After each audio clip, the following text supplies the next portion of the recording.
కుంభరాశి వారికి ఈ వారం అనుకూలంగా ఉంది. వృత్తి ఉద్యోగాల పరంగా బాగుంటుంది. నూతన ఉత్సాహం కనిపిస్తుంది. నూతన ఉద్యోగ ప్రయత్నాలు కలిసి వస్తాయి. వ్యాపార రంగం అనుకూలంగా ఉంటుంది. పంచమ అష్టమాధిపతి అయిన బుధుడు ఏకాదశంలో ఉన్నారు.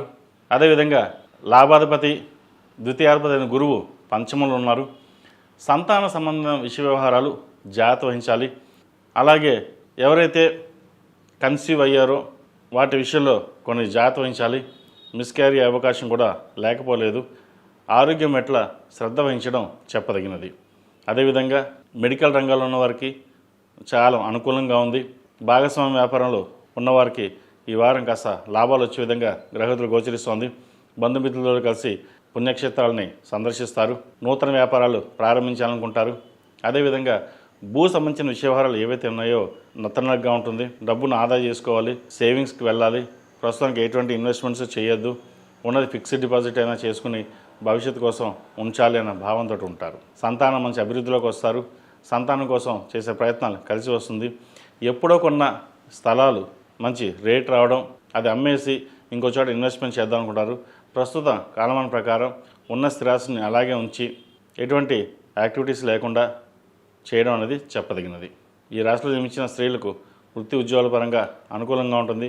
వ్యాపార పరంగా బాగుంటుంది. చతుర్థ భాగ్యాధిపతి అయిన శుక్రుడు ఏకాదశంలో ఉన్నారు.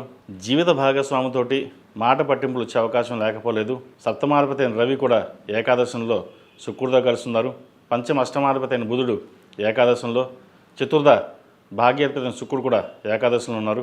4 గ్రహాలు ఏకాదశంలో ఉన్నాయి. భాగస్వామితో పాటు వ్యాపారాలు కూడా ఏవైతే ఉన్నాయో వాటి విషయంలో ఆచితూచి వ్యవహరించాలి. ఏదైనా ఒక నిర్ణయం తీసుకున్నామంటే అది అందరికీ ఆమోదయోగ్యంగా ఉండాలి. ఏకపక్ష నిర్ణయం పనికిరాదు. మన అన్నీ బాగానే ఉన్నాం, నాకు నేనుగానే చేస్తాను, నాకు ఎవరి సలహాలు అవసరం లేదు అని అనుకోవద్దు. మీకు ఏం నడుస్తుంది. ద్వితీయంలో శని బాగున్నారు కుటుంబ స్థానంలో. అయినా సరే తీసుకునే నిర్ణయాలు ఒక్కొక్కసారి తప్పు అవుతుంది. ఎందుకని? జన్మరాశులు రాహు, మనస్థిమితం ఉండదు. మగవారైతే విలాసాలకి ఎక్కువగా ధనాన్ని ఖర్చు చేయడం ఉంటుంది. ఏదైనా సరే ఖర్చుల విషయంలో జాగ్రత్త వహించాలి. రూపాయికి 2 రూపాయలు వస్తుంది, కానీ వచ్చిన ధనాన్ని సద్వినియోగపరుచుకుంటే భవిష్యత్తు బాగుంటుంది. లేదు మన డబ్బులు బాగానే ఉన్నాయి, మనకి ఇబ్బంది లేదు, ఖర్చు పెట్టేసుకుందామంటే భవిష్యత్తు ఇబ్బంది పడాల్సి వస్తుంది.